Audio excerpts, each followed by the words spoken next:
I think let's go ahead and get started, Doc.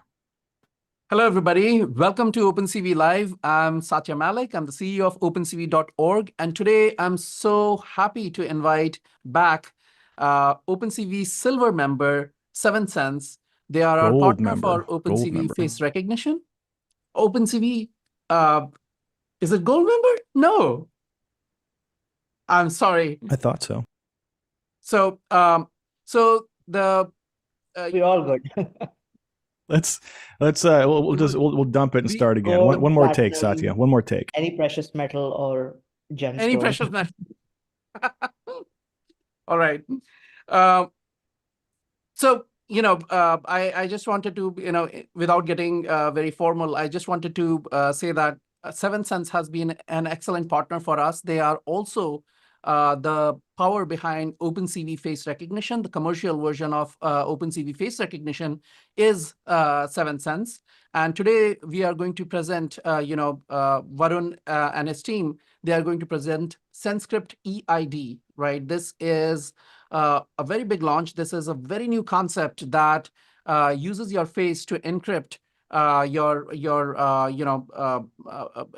face is used as the authentication system. And there are various safeguards put in place so that it's not like, it can be stolen or something like that. And the whole idea is so interesting. I read the white paper. We will share the white paper with you. And it is just fascinating how, face as the ID makes so much sense, because now you don't have to save your private key in some device, which can be lost, which can be stolen, etc. So this whole idea is very, very interesting, and we'll have a blast talking about it. So welcome to this show. But before we go and introduce the team, this show is put together by Phil Nelson. Phil produces the show, and if anything goes wrong, it's probably his fault. Hi, Man, Phil. you're absolutely right. In spite of ourselves, I hope we will end up sitting on a rainbow here today. I am your co-host with the co-most, the second banana, who is second to none. I'm also your plus one and only. It is Mr. Nelson, if you're nasty out there, folks. But my dear friends here on OpenCV Live can call me Phil, and I'm here to remind you of a few things we do on every single episode of this show. The first of which is a giveaway to you in the audience. We will be doing a special giveaway of an OpenCV facial recognition starter account from our friends at 7sense here later on in the episode, based on a trivia question. So stay tuned for that until the end of the episode. We like to reward folks who pay attention. We're also taking questions from you in the audience. So use the Zoom Q&A button at the bottom of the screen there, or ask your question in the chat wherever you are watching us here on the wide world web. We're live on YouTube, Twitch, Facebook, Zoom, pretty much everywhere. LinkedIn Live, of course, but they're still kind of messing with those folks. I think send LinkedIn an email for us, okay? With that being said, Doc, we got a couple big bits of news to talk about at the top of the show. We'll try to make it quick. The biggest one right now is, of course, JetBrains and PyCharm. I'm going to share my screen here, and can you talk a little bit about the news we dropped earlier this week? Yeah, so JetBrains has become OpenCV's silver member. So a lot of a lot of companies are coming together to support OpenCV. About a couple of years back, we were in a little bad situation because of our funding situation, but now we have been able to pull out of that. We have been getting a lot of support from various companies, right? If you look at the last year and a half, we have had ARM, we have had RunPod, we have had Qualcomm. All of these have become gold members, and we have new silver members like JetBrains. And not only that, JetBrains, PyCharm, we are working with them, and PyCharm is now officially the official IDE of OpenCV Python, right? And JetBrains is working with us. We'll also showcase some of their exciting AI features while coding for OpenCV. You can actually use some of their exciting AI features. In the next few weeks, we will be producing videos on how to use these things.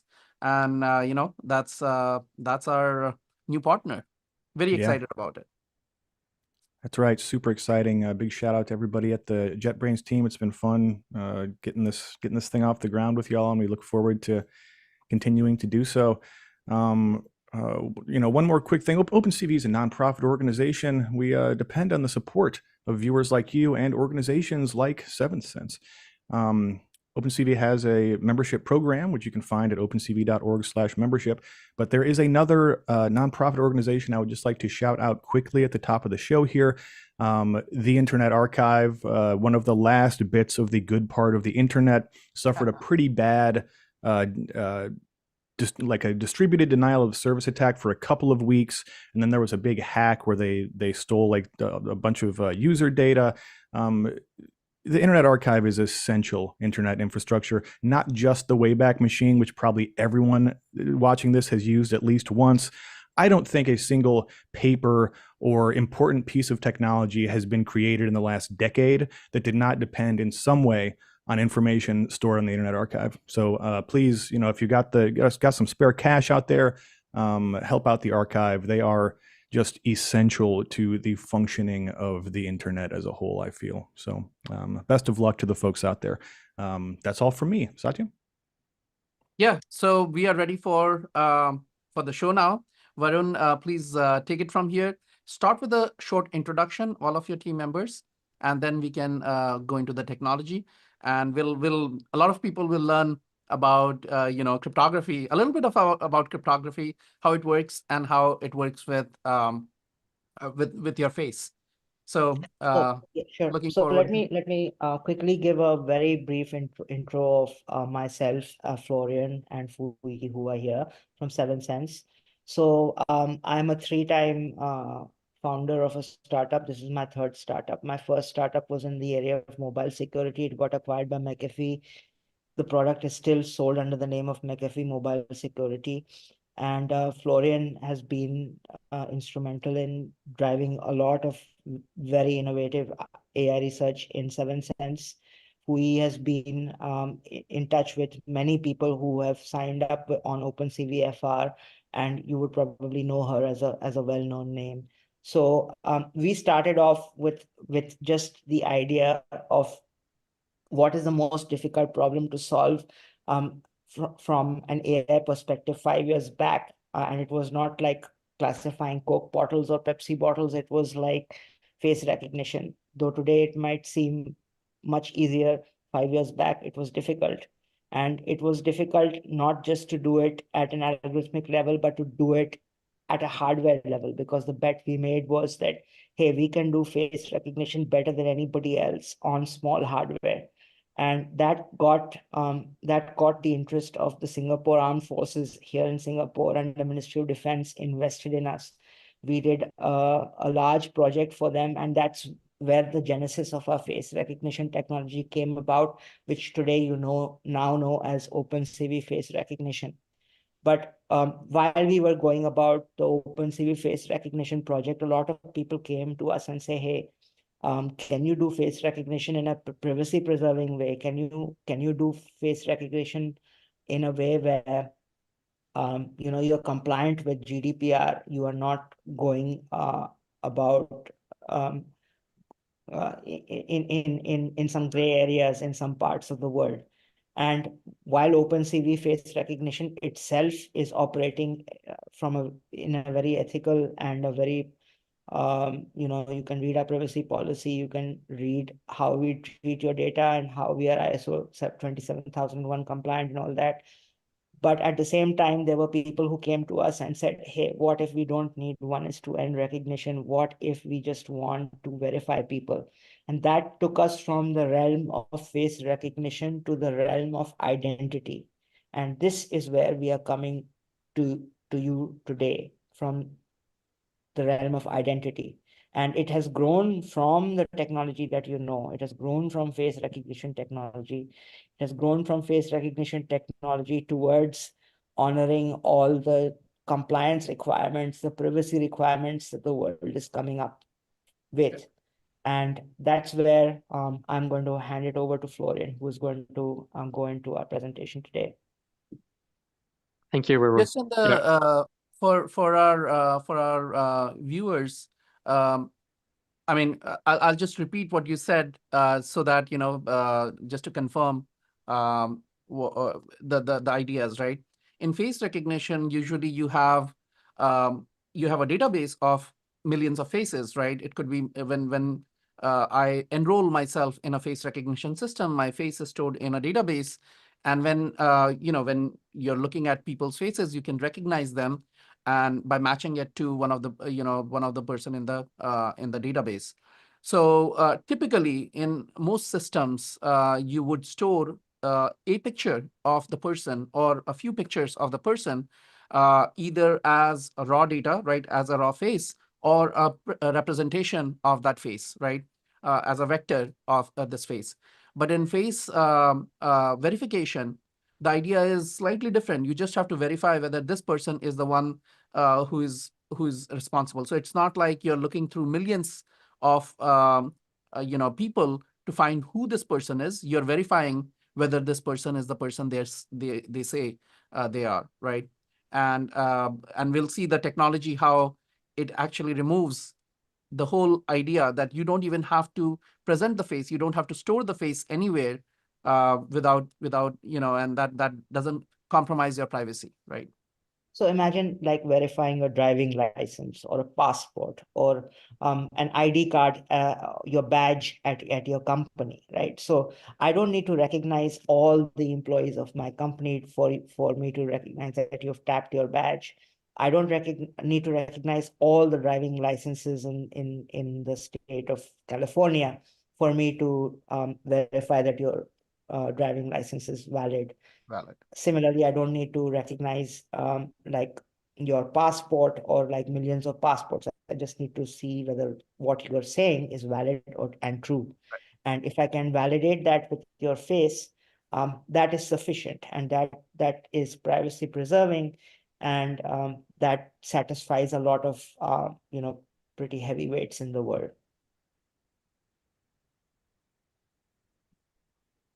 Thanks, Florian. Okay, Please go ahead.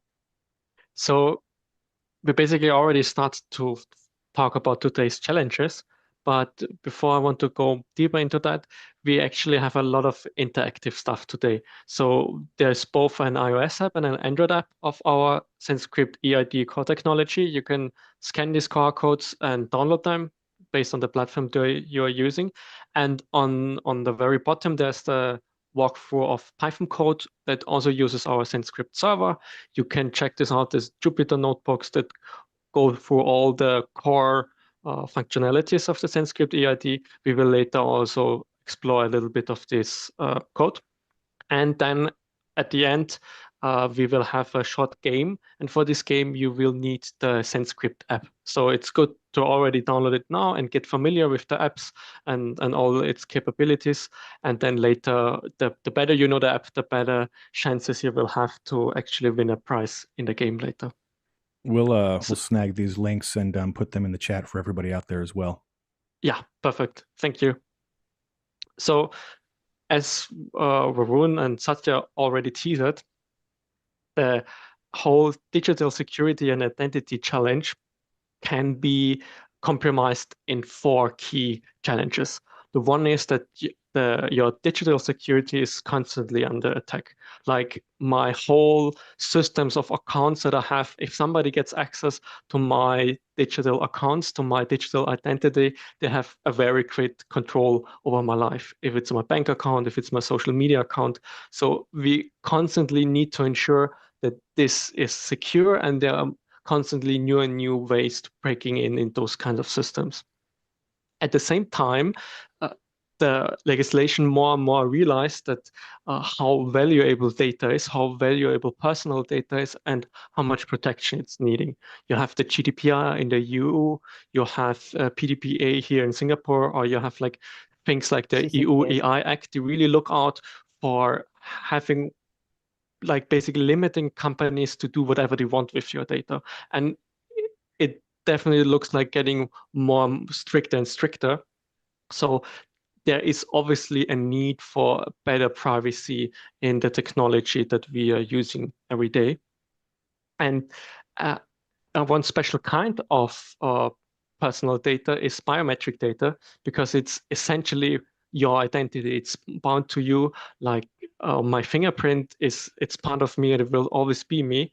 And there's a special risk to biometric data, because if it gets stolen, you can identify people, you can link people, and you can never get rid of this again. So once stolen, it's like exposed forever. And the You can fourth change part your that password, but you can't change your face. exactly. And the fourth part that I know some plastic surgeons in Los Angeles that may disagree. we put a link for them also in the You'd description, be right? surprised. You know what my disguise is? My disguise is that I stop wearing the hat, and a lot of people cannot It's recognize true. me. It's The true. human face recognition fails. In fact, I had a client, we were sitting in a Zoom call, and he was waiting for Satya to join because I did not have my have my hat on. And human recognition is at about 97.5%. Even like very experienced visa officers often mistake people who look alike. But OpenCV.fr will not, and neither will SenseCrypt. Awesome. Yes, I think there's a thing people often don't think about, that like humans are having also quite a big error rate when it comes to a lot of tasks where AI can surpass them, and face recognition it's definitely an area where the technology surpasses the human capabilities. So those three risks and challenges are quite familiar, I guess.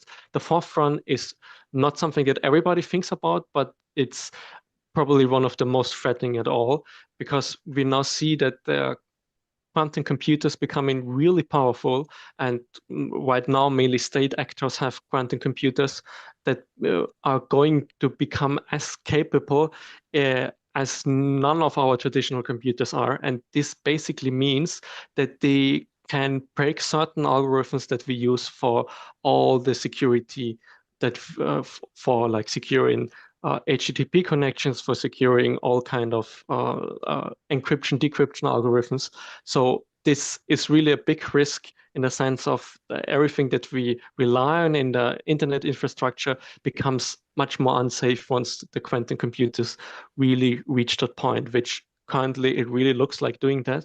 So that's Yeah, in why, fact, there is yeah, a sorry. recent article a couple of days back where they used quantum computers to break a 22-bit RSA encryption, which is, I mean, it's a toy problem still, right? Because nobody uses 22 bits. You know, you usually have 1024 at least. So, but it's still, you know, the fact that they were able to do it signals something. It is a toy problem, but yeah, quantum computers can be, when it's finally deployed and everything, it would be very difficult, right? You have to So I think think about, Satya, like yeah.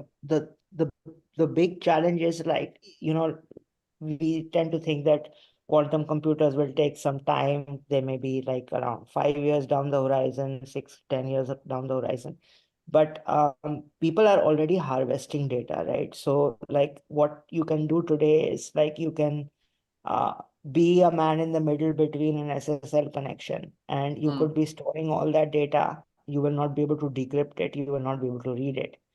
But at some point, when quantum computers reach the point where you can, then now you suddenly as a state actor, or as a whatever benign or malicious state actor, may be able to wreak war with the amount of data that you harvested, that you can certainly break through with just a quantum computer that has now come into your ambit. Right.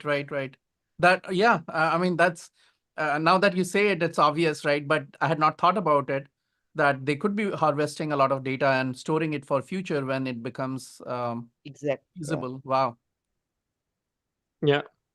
And I think we can really see that there's a lot of things moving in this space when it comes to authenticating people, when it comes to recognizing the identity of a person. One very famous example is Sam Altman not only has OpenAI as a company, he also runs an organization that's called WorldCoin, where they basically try to establish a system where each individual on the whole globe can be recognized and can do transactions with each other, where they use biometrics for iris scan, but they also use face recognition technology, although they used very basic biometrics, so they store biometric data. And now later we will explore why this might be quite problematic. Before we go into that, You mean after seeing aside all from the this, fact that Sam Altman's involved? Yeah. Well, it's obviously going to be an open company, right? yes, for the good of all people, of course. So they've seen all these problems, and Varun already teased this a little bit. Is we basically ask the question is like, all this technology is here and people are more threatened with privacy concerns. And at the same time, can't we just use the same technology for protecting the people? So what if we can verify somebody with the biometrics, with his face, without having to store your face? So this is the core question that we were set out to solve, because then you don't have any problems of breaching biometric data. You don't have any problems of linkability of your biometric data, but at the same time, you have accurate re-identification of yourself when you need it. And And not at just the same, not just your face, not even your feature vector, not even the output from a machine learning model. We don't want to store that. Right. So it cannot be, even if, so there are methods where you're not storing the face, but you can reverse engineer the face if you can get that feature vector, right? There is a, Exactly. you can, Exactly. yeah. So even if reverse engineering may be hard, but there is a way to reverse engineer. But in your case, the design is such that that reverse engineering is not possible. Because we have moved from the realm of machine learning and feature vectors and like intersected it with the realm of cryptography. So your face actually generates a key, and that key is what encrypts a random piece of information.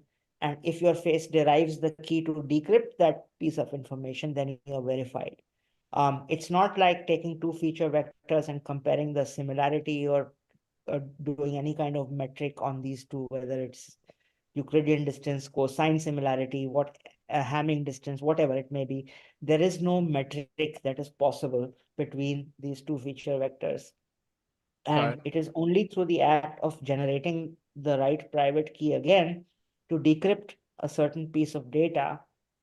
If you can generate the right private key to decrypt that piece of data, then it's a yes or no answer. It's a discrete answer.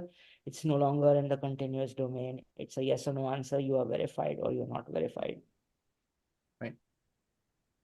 exactly. And then I don't need to store my private keys, because I can maybe generate them on demand always when I need them and when I use them, and then I can throw them away again. So those are the two key challenges that we solved. Pun intended. Those are the two. Sorry? Pun intended. Pun Key intended. challenge. Yeah. True. So we already mentioned this a little bit, but maybe we go further into that. Is how does currently a traditional face recognition system work? Usually you have like one registration moment where you acquire the face of the user and you would generate the template. And you can think of this template like a key, like a master key that represents this person. And then later, when you want to verify this person again, you see this person, you scan the face, you generate another key, which is kind of a secondary key. And then you look in your database and compare those keys to each other. And if they're similar enough, if this person looks similar enough, you can say it's the same person and you have verified the identity. So in traditional FR algorithms, verification is just by comparing those kind of templates. The problems that come with this is what Satya already mentioned it. Those templates can be reversed. So you can go back with something that's called a hill climbing attack. So basically the idea is you start off with kind of a default face and you run some algorithms where you like for each step, you change the face a little bit. And over time, you will end up with the face matching to this template. And so you can basically go back, you can retrieve the information that are stored in this key more or less to go back to the face of the actual person. So this is Another exactly problem, the opposite of gradient descent. What you're doing here is gradient ascent. yes, exactly. So it's actually not that complicated. It's like a familiar machine learning concept, and as long as you have access to parts of the model on access to the template, you can do such kind of attacks. And Actually, even if you have access to just the score, you can do that. Yeah. yeah, Just a similarity score, you can do such an attack. As long as it is continuous.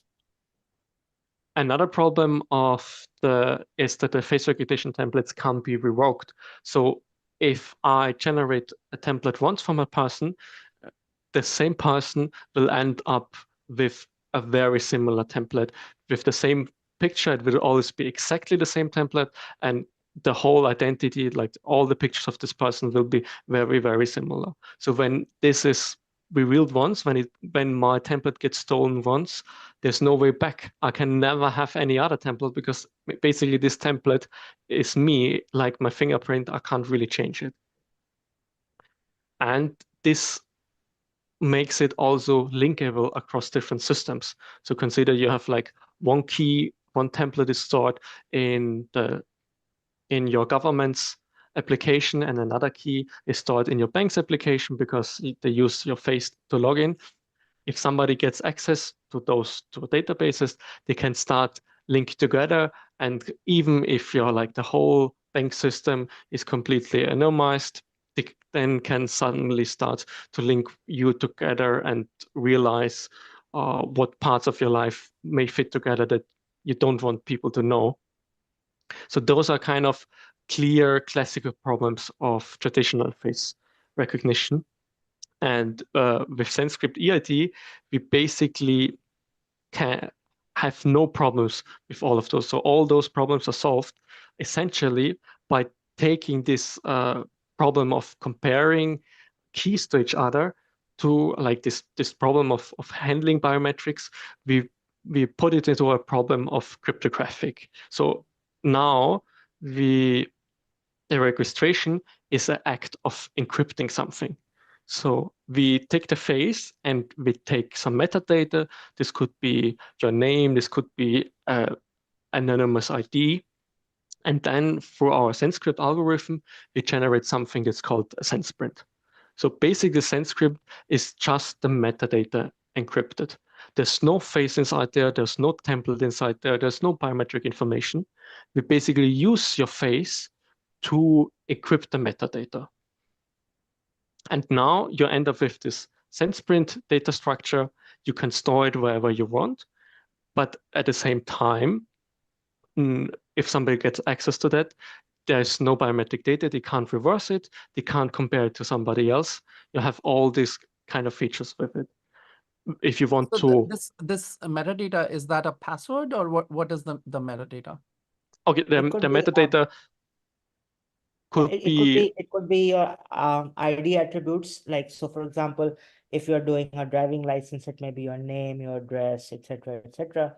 But if you just want to do a simple verification without even doing any ID attributes, metadata could be just a random UUID, right? So as long as you can encrypt that and you can decrypt that random UUID, it has no bearing with any attributes, but it will still verify you.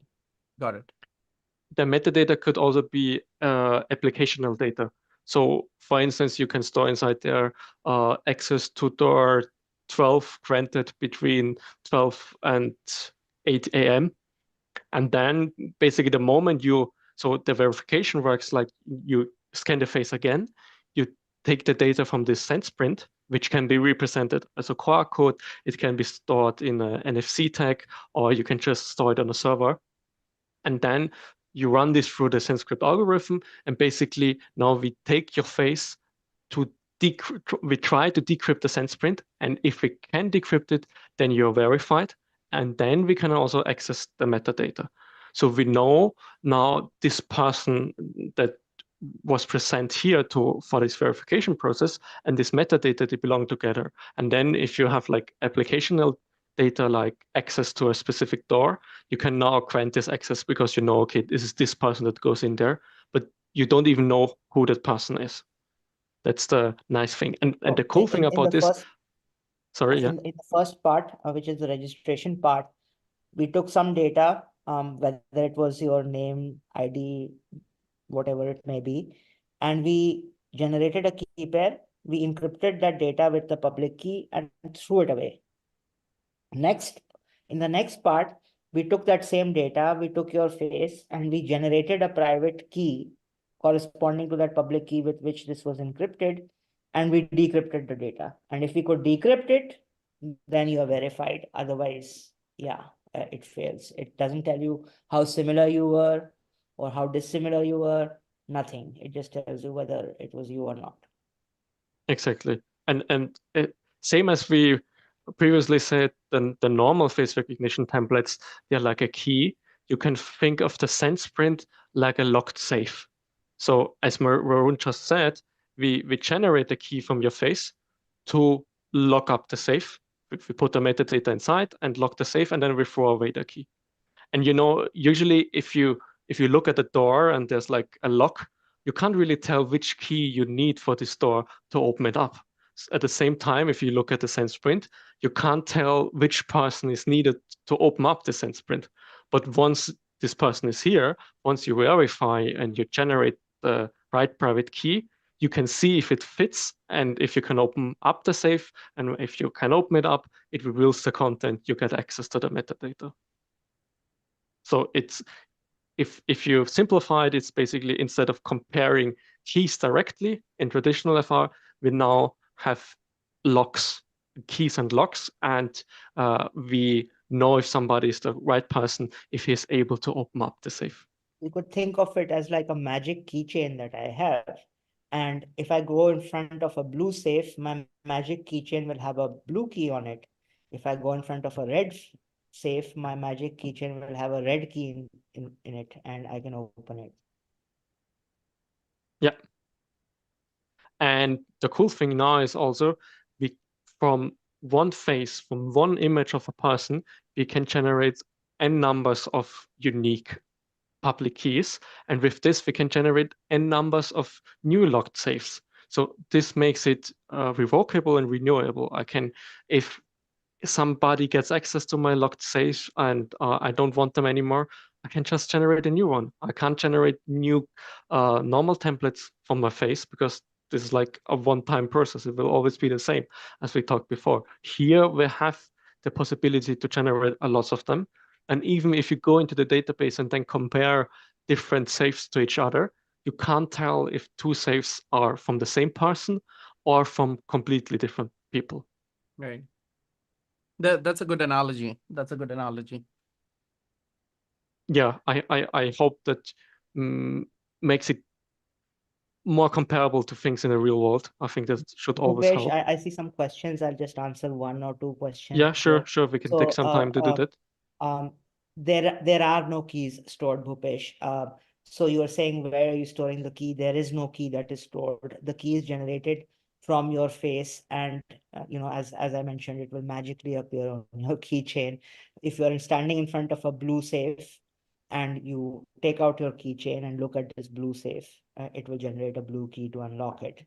If you're standing in front of a green safe and you take out your keychain and you look at the safe, it will magically generate a green key to unlock it. So keys are not stored. That is a key property of this algorithm, that private keys are not stored. Private keys are only generated when you need them. All these different colored keys are making me think about playing Doom again. So when you take so all the processing also happens whatever locally, right? It has to look at your face, but just for a moment when you generate the key and then you throw away, so it never leaves the device. Or what kind of computational power is needed to do this generation of keys from face? So Can it works on like a 5-year-old Android $200 phone offline. So that is also something that got a lot of people How much time does interested it in this take on that kind of very old Um, device? 300-400 milliseconds max. Yeah. All right. So yeah, that's Pretty quick, pretty quick. Impressive. Yeah, so like, I mean, we talked already a little bit about these properties, but maybe we can emphasize it a little bit more. First of all, the unlinkability. When we compare two, we can't really tell. So also, if you have now like your bank and your government databases, you can't, it can't be linked back to you, the different rows.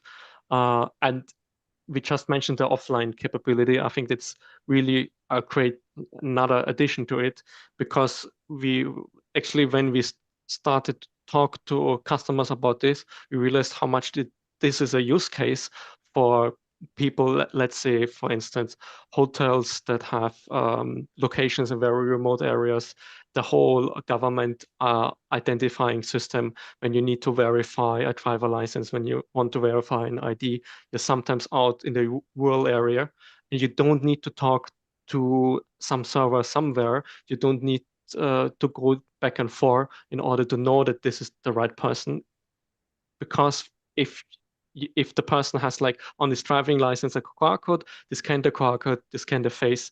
If it opens up, you know, this is a correct driving license, a legit driving license that was issued by the authorities, and you know that this person belongs to the driving license, and you don't have to like call home, you don't have to send the data anywhere, you can do it right in front of the person. This, I think, is quite a nice feature. And then it also enables some more future-proof capabilities. So basically, because we don't need to store any keys, you can suddenly do things like storing a SenseCrypt on a thing like a distributed ledger blockchain. There's no problem with that because there's no biometric information on that.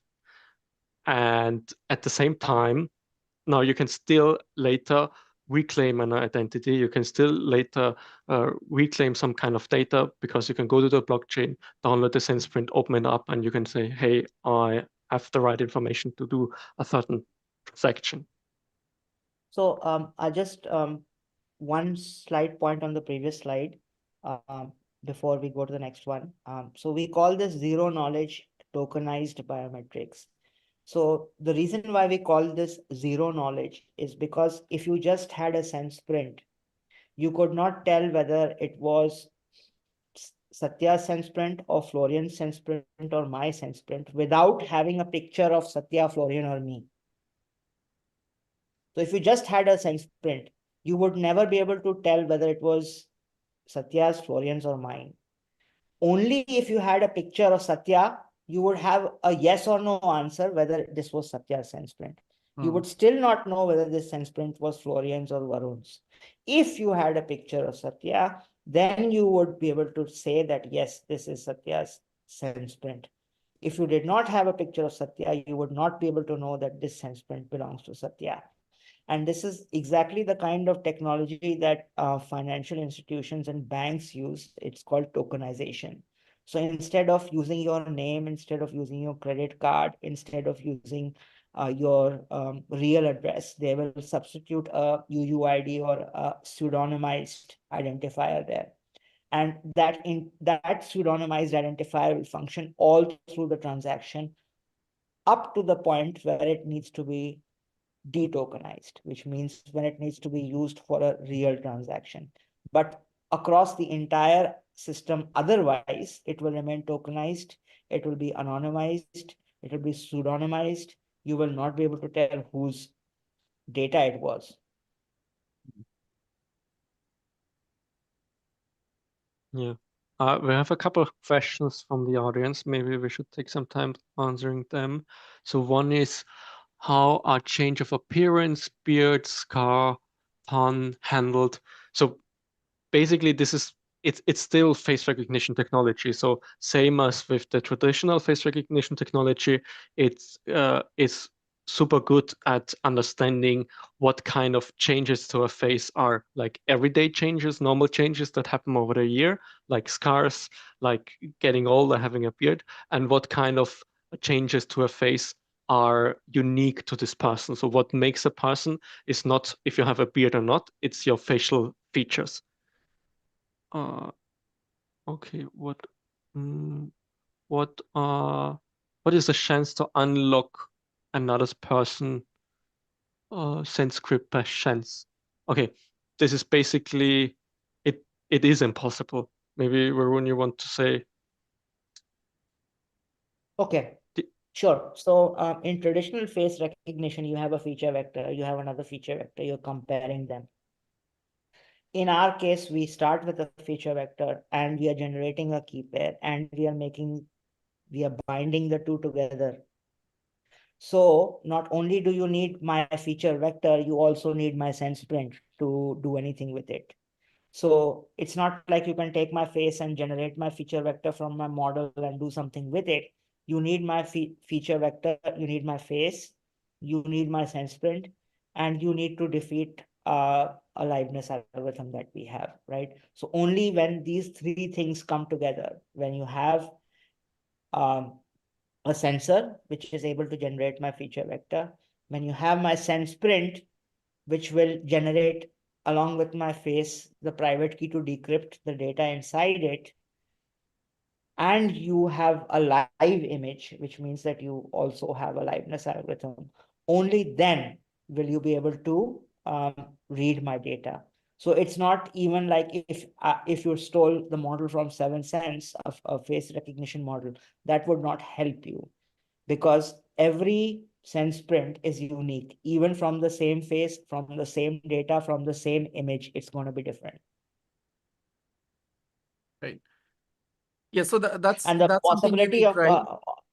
the possibility of two SensePrints being the same, apart from the machine learning domain, in the probabilistic domain, the probability of two SensePrints being the same is 1 divided by 2 to the power 256, which is Right. like never going to happen. Right. Okay. Phil, how are we on the time?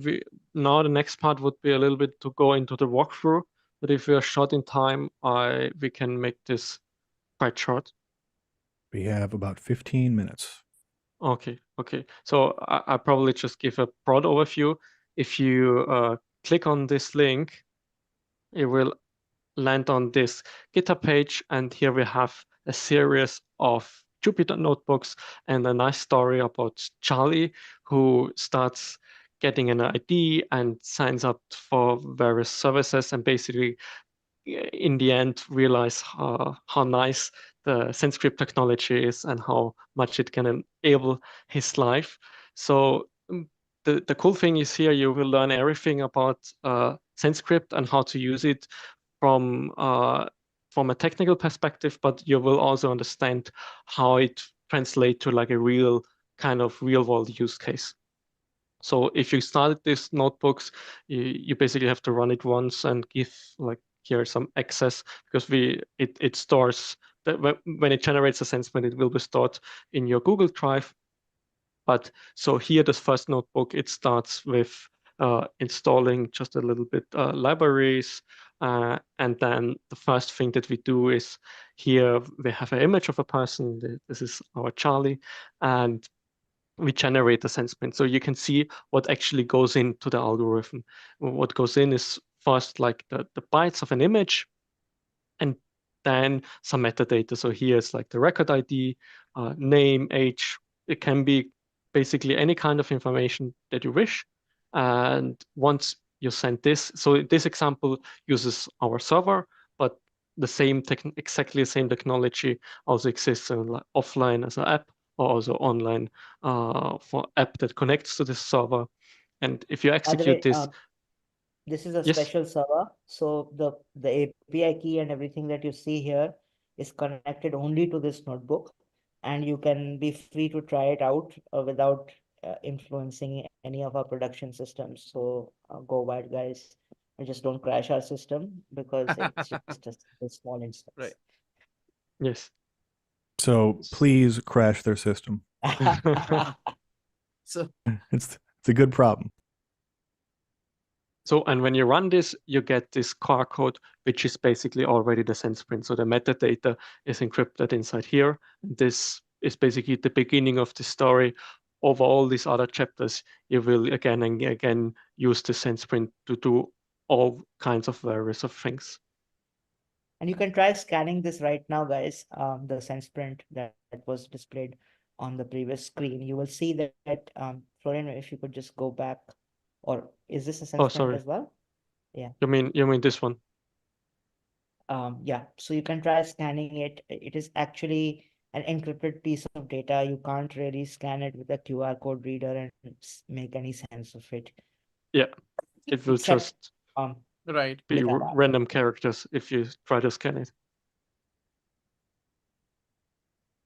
Okay, so I'll go back in the presentation.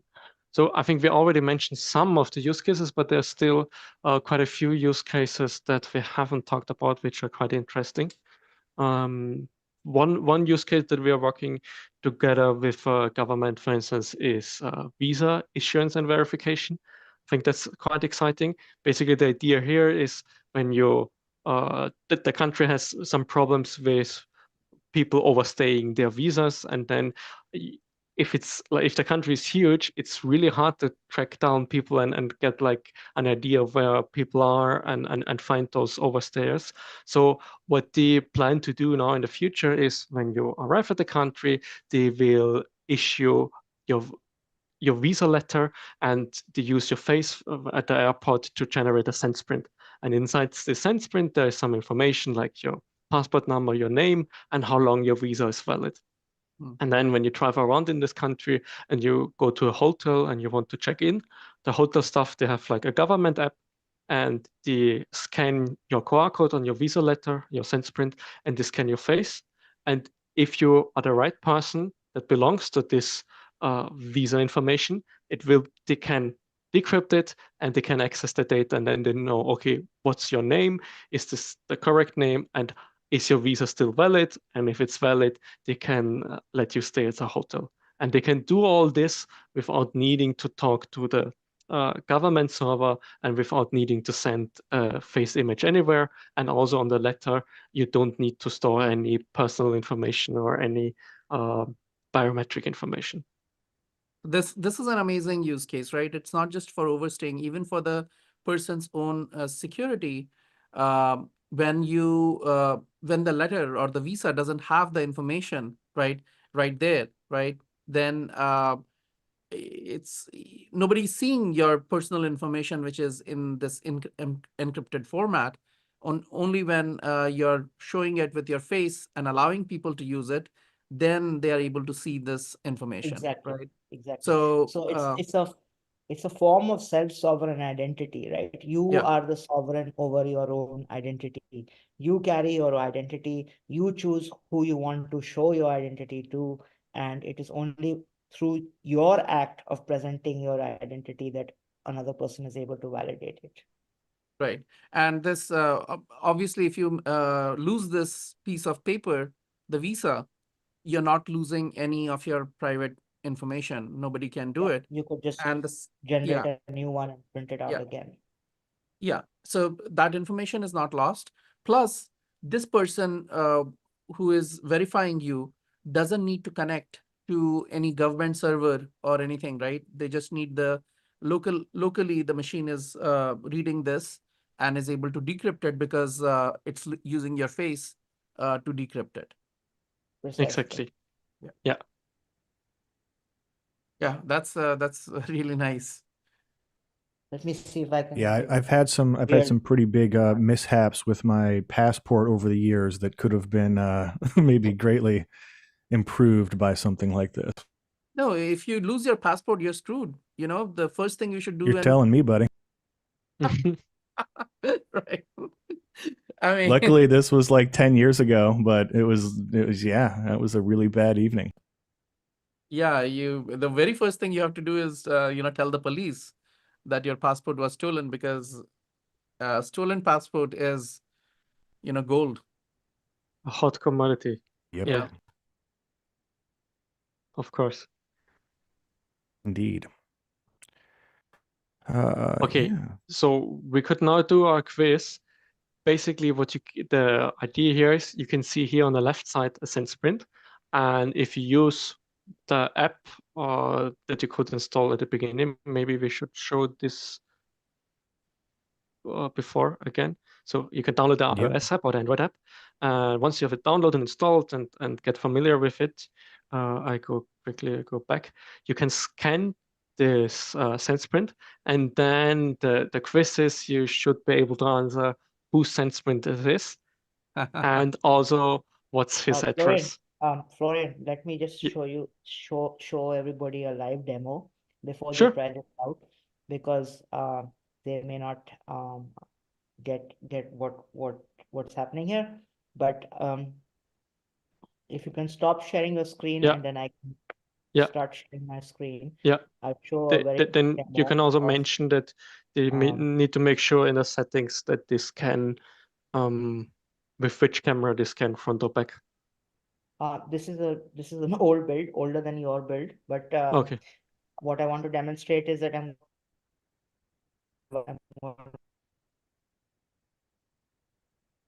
So you turned off the Wi-Fi. Did he also Yeah. get disconnected because of that? And you have a new friend on Facebook. Yeah, I think so. Yeah. Hello. Well, this is my favorite part of the show so far. ID I don't know about you. A1224556 is sensitive. My name is not sensitive. My address is sensitive. And there I go. I generate Brave live this. demo. We don't, Varun, we only see your See your we phone only, share, it looks like. yeah. Yeah. We only That's see what your I'm home screen. demonstrating, right? So Oh, yeah. it's lagging. Yeah. Okay. Let me go. Okay, yeah. Now the video is coming in. Okay. So I go next. I scan my face. Can you see? Yeah. I enter my. It was the face capture was so fast we only got like 2 frames of it in the video. Yeah, it is a bit fast, unfortunately. Unfortunately. Oh wow, that's Anyway, fast. So here's my ID. Here's my name. My address is sensitive. And with this, I go ahead and click next. It generates a QR code. This QR code may go on my driving license. It could go on my passport, etc., etc. So I'm just going to save it here. And now I can load it. So remember, it has some non-sensitive data. So I could just go to the reader and load the QR code. It can be on an ID. I could have scanned it as well. And my non-sensitive data is my name, but it also has some sensitive data, which is my address. So I need to go here. I go again to the same. And this time, to read my sensitive data, it needs my face. So I scan my face. And there you go. That's my sensitive data. That's my ID and my address, ID number and address. So with that, I will stop and let you participate in the quiz. And if you've got the app, you can try it out yourself. Yeah, good luck Okay. out there, everybody. So this will be the first person to answer this. Whose SenseCrypt is that, and what's his address will win. Yes. Yeah. So basically, the address is the essential thing, because who it is easy to guess. One of the 3 person here. Right. You have 1 in 3 chance. Check But the the address is the really chat there. hard thing. Tell me if anyone's got the answer yet, Florian. Check the chat. Yeah, Here. I'm monitoring the chat. In the meantime, we can also take the. So, Are there any other questions? I think there are so many questions coming in. I can't really take Yeah, a we look on have all of them. quite a few questions here. So I'll ask one of these. It's been sitting for a minute. So Eric, we talked about many of these during the presentation, but maybe not explicitly. So for example, people have been asking a lot about what really would stop someone from using, say, a mask or a really high quality prosthetic mask, or even a 3D sculpture or something to try to fool this type of system.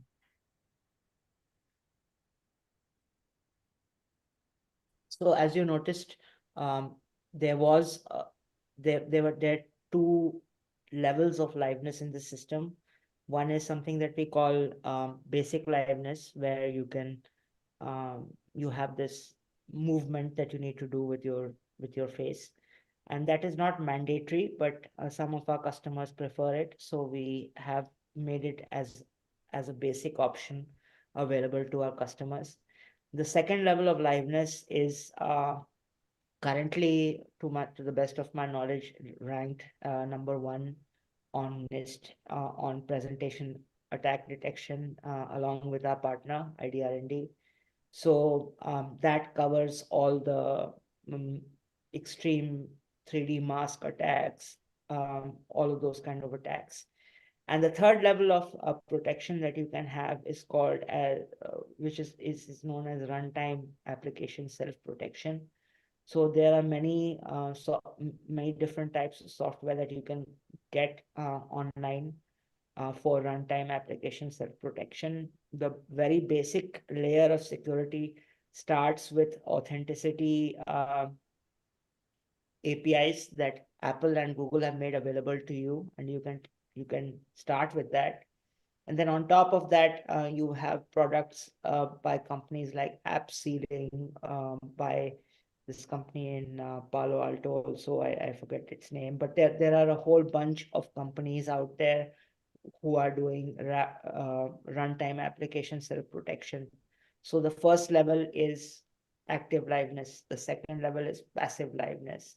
The third level is runtime application self-protection. And the fourth level is even injection attack and running inside a container on a phone, which is also possible through third-party software.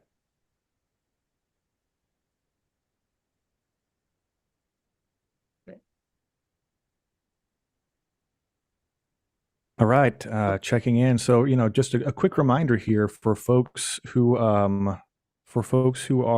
participating in trying to find out whose SenseCrypt this is and what the address is. Can you remind them what they will win? The first person to properly answer the question, what are they going to win, Florian? Oh, they will win the starter account for OpenCV FR. It basically is access to the OpenCV face recognition cloud offering, and you get a certain amount of free API calls. It's awesome. So this is people are Excellent. still trying. Guys, Johnny, you have to scan the QR code and scan the photos on the screen. One of them. And the important thing is, because you have front and back camera, you need to maybe change the settings to the back camera in order to be able to scan the images of the people on the slides. Right. I just tried it off here on my own. Should work fine. But I know the answer. That's easier to do. That's why I showed you guys a live demo. Okay, I'm getting liveness failure.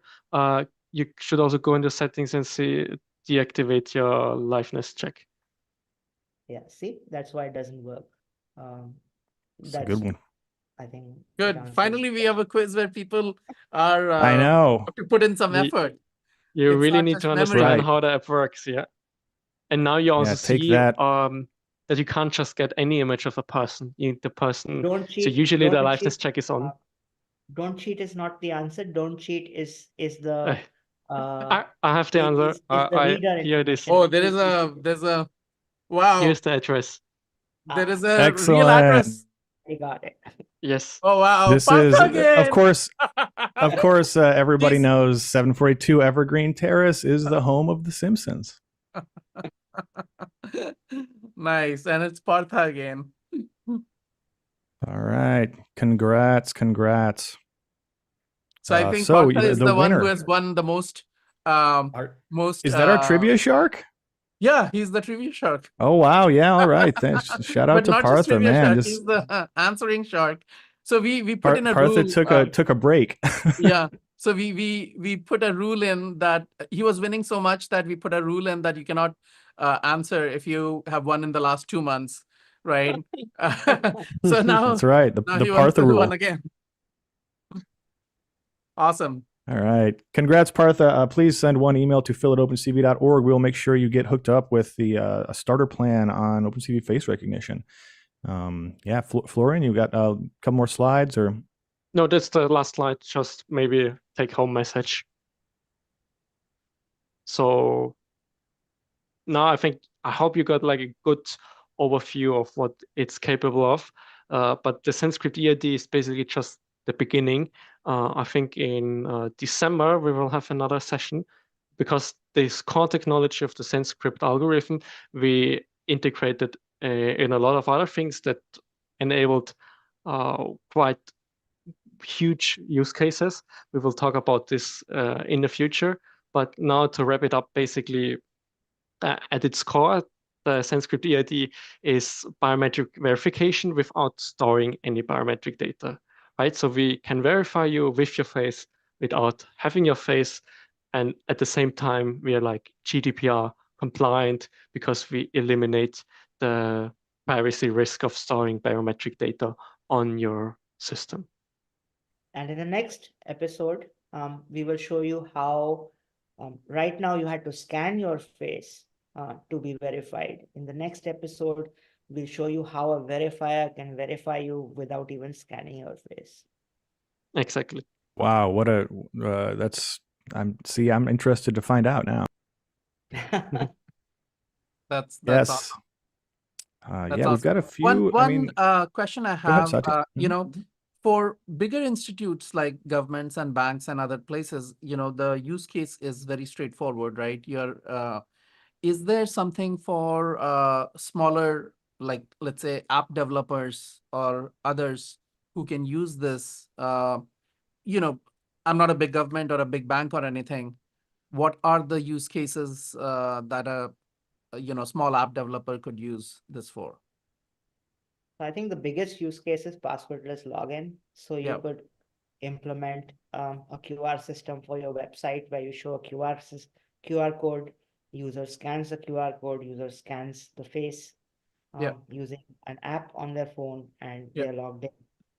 Maybe they need to enter a password as well. Depends on your security requirements. Another interesting use case that people have come to us with is like university examinations, especially in like in the developing part of the world where there is still fraud and things like that. Like you can't have like a surveillance camera monitoring 500 students. It's difficult. Whereas you can have an invigilator walking around and scanning your QR code and scanning your face, and you are, you have attendance tracking. Another very interesting use case which came up was like today people protect their cryptocurrency wallets with those 12 words that they save somewhere. One of our partners is developing a cryptocurrency wallet where those words are actually stored inside a SensePrint, which is saved on the interplanetary file system. And you can just enter your ID, retrieve your SensePrint, authenticate your face, and do cryptocurrency transactions with a password. So there are a lot of use cases because, I mean, we haven't even touched the tip of the iceberg in this episode. Because we only covered the eID aspect. We are still yet to cover the face PKI aspect, which basically allows you to use your face like a SSL certificate. Instead of certifying a website with an SSL certificate, a face certificate actually certifies your face. We are yet to go into the distributed ledger technology piece of our technology and on how this can work on an identity blockchain. We are yet to go into how it can secure network connections. I'm sure you know about mutual TLS, transport layer security. So in this mutual TLS layer, there is a handshake involved. And if the private key for that handshake is generated from your face, then you can't even have this call right now without me having authenticated myself with my face and established this network connection. So there are a lot of things. There is also document signing. You can sign documents with your face. So we have I think about at this point about 10 or 15 patents around this technology. So there are a lot of things. That's awesome. Yeah, and there is a white paper published by 7sense that we'd be happy to share with, it's already public. So we'd be happy to share it with our, all the audience members. This would also help for the future episode because it has the stuff necessary to understand the future episode as well, right? So we are going to share that in the newsletter, and for the next time, people can be more prepared, right? They'll understand the technology better because of this white paper. Nicely written, by the way. I have read through it. It is very nicely explained. So congratulations on that as well. Good looking paper. Good looking paper. Yeah. Thank you. Well, that's Ashish, I think. I'll leave you with a little snippet before we go. In Satya's vein, because I know Satya is inspiring a lot of people in their careers in joining computer vision and so on and so forth.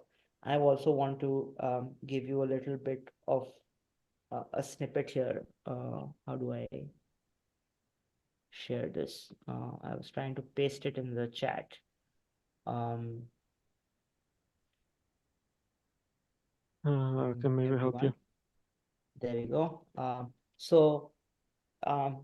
Think about this. Those are the salaries for AI and computer vision and machine learning engineers. And those are the salaries for cybersecurity engineers. You could be both together. Oh, nice. Nice. That's awesome. That's awesome. Funny. It's funny. Yes, I see. The average cybersecurity professional is 128,000. The low end of the salary starts at 44K. More advanced positions, 192K per year. These are all USD. National average for AI engineers, United States, 98K. And hey, maybe you could be both. Yeah. Mhm. And those numbers are from Upwork, by the way. Yeah. All right. Yeah, thanks so much. For Investment opportunities. So yeah, what's the best way for folks to contact 7sense, Florian and Varun? Just go to our website, 7sense.ai. LinkedIn. 7senseai.ai and LinkedIn. We got it. And those links are all in the videos here for this episode on YouTube and LinkedIn. We had some kind of hiccups on LinkedIn. I'm not sure what the issue was there. They've been acting kind of wonky towards us anyway. But folks, we had a bunch of questions we did not get to today. We just went a little bit over time. If your question did not get answered and you still want an answer, please send that question to newsletter@opencv.org, and we'll make sure that we pass it along to people who can actually answer those questions. So thanks so much for your participation here today. This was a lot of crowd interaction on this episode. We love to see it. Satya, I think it's about time to go home. What do you think? Yeah, thank you so much, folks. Thank you, Varun and Florian and Fu, for this amazing presentation. And we'll have you back in December for more of it. So thank you so much. And as always, Phil, thank you for organizing this show. And last but not the least, our amazing audience. Thank you for joining us. We'll see you next week. That's right. Next week, our guest will be Max van Leeuwen, who will be telling us about how he makes these incredible augmented reality demos using snap lenses and a lot of other tools like OpenCV. So we will see you there, same bat time, same bat channel, 9 a.m. Pacific time on Thursday. Take care of yourselves out there and have a great day wherever you may be. Right. Thank you.